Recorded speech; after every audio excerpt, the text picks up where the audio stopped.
Akka koo nyaatamina ashama akkam jirtu hordoftoonni caaliitu bakka jirtanitti nagaa waaqayyoo isinii haa baay'atu jecha warreen chaanaala koo faaraa taatan subscribe gochuu maatitaa warreen kaan like share comment gochuu hin dagatinaa isiniin jechuun barbaada. Meegaa akkuma mata duree irratti akka koo nyaatamina jedhe kana maaliin nyaatame laata waan ajaa'ibaa tokko isinitti himuun barbaada. Egaa kaampaanii Tiyaansi hedduun keenya warreen biyya Arabaarra jiraannu ni beekna jedhee yaada. Kaampaaniin Tiyaansi maaliin Tiyaansi jechuun maal jechuudha kan jedhuuf immoo ana argeen jira narra qaqqabee waan jiruuf isiniifan ibsaa akkasumas immoo warreen anillee miidhanii jiru waan ta'eef isaanis dhiifama gaafachuun barbaada sumaanii beekee otoo hin ta'in wallaalummaa kootiin namoota hedduu miidhe waan ta'eef. Isaan illee asumaan dhiifama gaafachuun barbaada. Egaa maal isiniin jechuu barbaadanii biyya Arabaa kana biyya Dubaay keessa yeroon hojjedhutti bara 2019 natti fakkaata. Guyyaa tokko ganama taa'ee Facebook akkootoon tuttuqaa jiru. Shamarreen maqaan ishii Xajjituu Ayyalaa jedhamtu wayii Facebook akkoorrannaa galtee na dubbiftee. Anis nan dubbisee nagaan deebisee fi dubara kana yeroon nagaa ishii deebisuu fi Xajjituu Ayyalaa mucaan jedhamtu mucayyoo biyya kootii ollaa kootti argamtu tokko turte maqaan abbaa wal fakkaataa waan ta'eef isheef hin deebisee jechuudha. Baay'ee bakka arraba dheeraa waan dheeraa dudubbatti. Anis nan deddeebisee fi itti naasa'uu jammare amala qabeessaniin bilbila koo na gaafattee okkee jedheen kennee fi WhatsApp irraan na haasofsiisuu jammarte. Sana booda waa'ee kaampaanii Tiyaansi biyya Arabaarra jiraattee akka kaampaanii Tiyaansi keessa galtee akkasumas immoo amma bakka kaampaanichaa sanallee osoo hin ta'in naannoo Sudaan jiraattee kan hojjetaa jirtu akkasumas ijoolleen hedduu kan ishii jalatti hojjetaa jiranii. Biyyoota Arabaarra jijjiirama adda ta'e kan qabu akka ta'e hedduu isaa natti himti. Akkasumas mucayyoo wayiis ammas ishii bira kan jirti. Ishiin illee taraa natti darbitee ishiinis akkuma Beeruut akka waan jiraachaa turte deebitee biyya sana deemte waan adda addaa jechuudhaan mucayyoo Arsiiti ishiin illee na barsiisaa natti maa dhufanii viidiyoowwan garaagaraa viidiyoo ajaa'ibaa ta'e na ergaa. Oolu guyyaa guyyaatti sana booddee akkan gara kaampaanichaatti seenuu na gaafatanii anis immoo kanin biyya Arabaa kana dhufeef kanin biyya Arabaa kana hojjedhuuf maaliif jijjiirama agarsiisuuf ture waan tokko jireenya koo keessatti agarsiisuuf waan ta'eef wanti kun dhuguma immoo na jijjiira yoo ta'e homaa rakkoon hin jirutti galee nan hojjedha akkamittiin hojjechuu danda'a jedhee yeroon gaafadhutti haala salphaa ta'een onlaayinii irraan hojjechuu akka hin danda'u waan hundumaa natti himu anis okkee maalirraa barbaachisa kana hojjechuudhaaf maal gochuun qabasa jedhu nan gaafadhee waan na barbaachisu natti himanii maallaqa amman kaffaluu natti himanii sana booda waan gochuu qabullee natti himanii okkee kun immoo waan salphaadha jechuudha anis keessa kootti fudhee ani keessi koo yoomiyyuu namana wanta namni naan jedhu sanas dhugaa natti fakkaata. Kanaafis yeroo baay'ee namoonni na miidhu tole jedhee saniin fudhadhee ergan fudhadheen booda amma mindaan koo naa ga'utti baay'een ariifataa ture mindaan koo qaqqabee akka tasaa yeroo sana immoo jarri koo biyya biraatti tasaaffaranii turan haga isaan naa deebi'an dirasi hedduun ariifadhe akka isaan dhufanii mindaa koo naa kaffalaniin ofuma koon harka koon geesseen baankii dhaqeen birrii Dubaay birrii 1,000 kaffalee kaampaanii Tiyaansitti seenee hojjechuu jammare. Gaafan kaampaanii Tiyaansitti seenee hojjechuu jammaru gaa akkas naan jechuu jammaranii nama of jalatti qabaachuu qabda nama hammana yoo fidda hammana sii lakkaa'ama mana yoo fidda hammana sii lakkaa'ama namoonni sunis jijjiiramaa dhuftu guddachaa dhuftu wal guddisaa dhuftu konkolaataa badhaafamuu dandeessu mana argachuu maallaqa argachuu biyyoota waan bakka achirratti gadi lakkifamne hin jiru jechuudha guruppiin jira ijoolleen biyya Arabaa jirtan kamiyyuu irratti hirmaattaniirtus jedhee na yaada argitaniirtus kan nyaatamin nama muraasa jedheetanii yaada haala sanaatiin nutuma naa ibsanuu anis itti seenee sagantaan jira torbeetti guyyaa tokkoon illee waan dabarsu nan qaba barumsa akkasumaan dabarsaa dhufe garuu ammas kanin dogoggora addaa immoo raawwadhe naan galle waan ta'eef ijoollee of jalatti galchuufan ijoollee gaafachaa ijoolleetti himaa haala kaampaanichaa haala isaan na barsiisanis anis barsiisan dhufe jechuudha. Anis itti himaan dhufe jechuudha. Garuu ani murtoo kosa jalqabaa maaliin godhe obboleessa naa gadi obboleessa koo umuriin isaa naa gadi ni jira. Obboleessi koo sun itti galuu qaban jedhe. Maaliif namni gaafa guddina barbaadu gaafa jijjiirama barbaadu mana isaarraa jalqaba. Obboleessi isaa obboleettiin isaa akka guddattuuf barbaadu. Dhugumaa namoonni gurguddoon achirra jiru allee jirti dubartiin asirraa dabarsaa ooltu ammas jiru waan ta'eef dubartiin sun faa yeroo teessee haasoftu yeroo ibsa dabarsitu wantichi sun dhugumaan dhibbaan dhugaa natti fakkaata.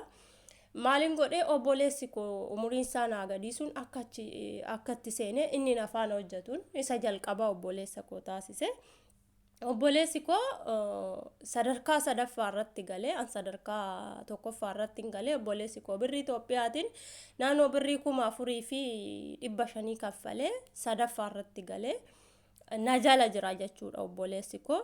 Obboleessi koo sunis egaa namoota biroo fiduu qaba jechuudha. Ammas mucayyoo tokko nan fidee ishiinis birrii Beeruutiin kaffalte birrii Beeruutiitiin galte jechuudha.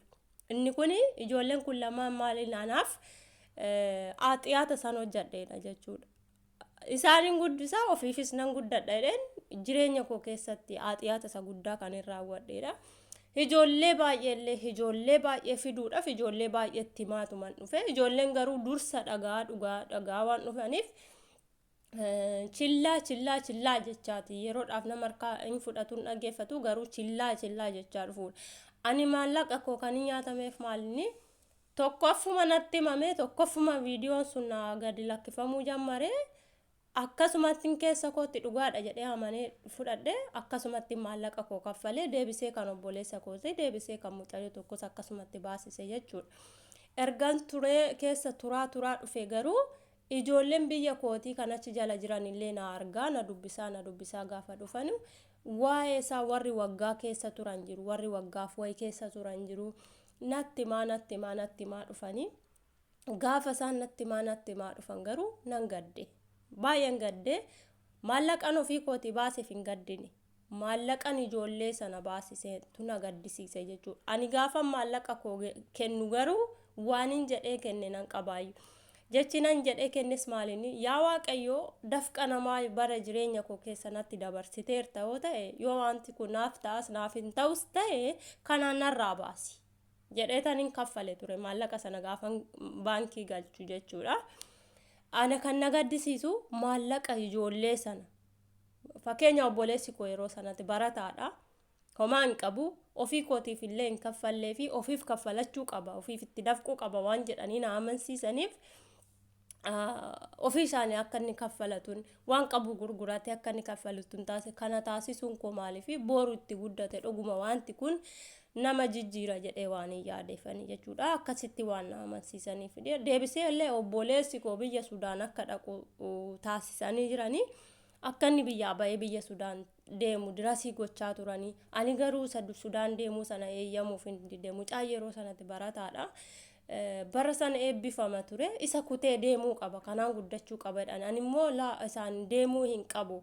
Sababaan isaas waggoota hedduuf itti dadhabee waan hin barsiiseef gadi lakkisuu hin qabu isa kana jedhu of amansiise akka inni barumsa isaa xumuru taasiseen ture.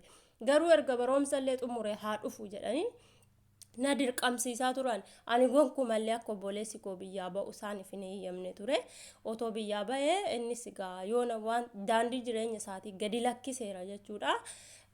Maal jechuun barbaade jarri kuni yeroodhaaf badanii turan. Haala maalittiin akka badan illee hin beeku badanii turan amma garuu dacha'anii jiru akka jiranitti FB irra yoo galtan taraa seenuudhaan taraa nama dubbisu jechuudha. Ijoolleen sagalee kana dhageessan hin nyaatamina hiriyoonni waas jala jirtan kanan isin dubbise kanan itti seenaa isiniin jedhe hedduu ni jirtu jechuudha. Har'allee waa'ee sana maal goote jettanii kan na gaafattanis ni jirtu garuu isiniin deebisu zimmi jedhee sanin isin rarrataara jechuudha. Har'a garuu isinii deebiseera. Ani nyaatameera. Nyaatamuun koo immoo nan boru ittiin guddadha boruun ittiin nyaadhan jedheetani malee dhuguma daandii sanaan hin nyaatama jedhee waan hin yaadeefi miti. Kanaafuu warri kana fuulduratti waan takkanaa FB'rran gaafatamtan jalqabni isaan fayyadaman walaa barruudha. Silkii WhatsApp fayyadamtaadha naa kenniidha baqa kana gaafa isin jedhan nama sana bilook ofirraa godha. Maallaqa keessan qabadha viidiyoo adda ta'e illee isin ergan omtuu isinitti hin dhagaamin obboloota koo hin nyaatamina. Hiriyoonni koo illee meeqa jiru kanan isaan dhorkite waan akkanaa beektaa gaafa naan jedhan daddafeetaniin isaan kaleessa dabarse sana isaanitti hima irraan dhorka akka isaan hin nyaatamneen isaan taasisa jechuudha. Warri nyaatamne irraa birriin muraasnumaa jechuu miti. Warreen 4,000 Dubaay nyaataman 3,000 Dubaay nyaataman $500 nyaataman ni jiru. Ani garuu dafeen deebi'es jechuu hin danda'u obboloota koo nyaachiseera waan ta'eef jechuudha. Dafeen deebi'es hin danda'amu. Aaxiyaatatti nu galchaniiru, cubbuu nu hojjechiisaniiru, cubbuu nu dubbisaniiru. Wanta sobaate wanta hin taane hin ta'a jedhanii nu haasofsiisan nu dubbisanii waan hin taane nu agarsiisaniiti. Akkallee asii baheellee akkanan achi deemu. Hojii arabaa kanallee dhiisee achi deemee akkan isaan faana ta'u na gorsaniiru isarratti garuu isaan hin dhageenye jechuudha. Kanaaf isin immoo hin nyaatamina ijoollee wanta kanaa dhageessan ijoollee wanta akkanaatiin dubbifamaa jirtan adaraa keessan wanta keessan qabadha maallaqa keessan qabadha. Tiyaansi kan jedhamu kan nama cabsu kan gadi nama hambisu kan amantiirraa adda nama godhu kan cubbuu nama haasofsiisu malee kan nama guddisu miti gonkuma jechuudha. Kanaaf adaraa keessan warreen waan akkanaatiin gowwoomfamaa jirtan ammallee takkaa kan dhageessanii hin beekne kan dhagahutti jirtan tiyaansi jechuun daandii sobaa daandii cubbuu irra deemudha malee daandii wanta dhugaa wanta ittiin guddattan ittiin argattanii miti gonkumaa waan ta'eef irraa of qusadhaa isiniin jechuun barbaada. Galatoomaa warreen isin miidhe asumaan dhiifama naa godhaa isiniin jechuun barbaada.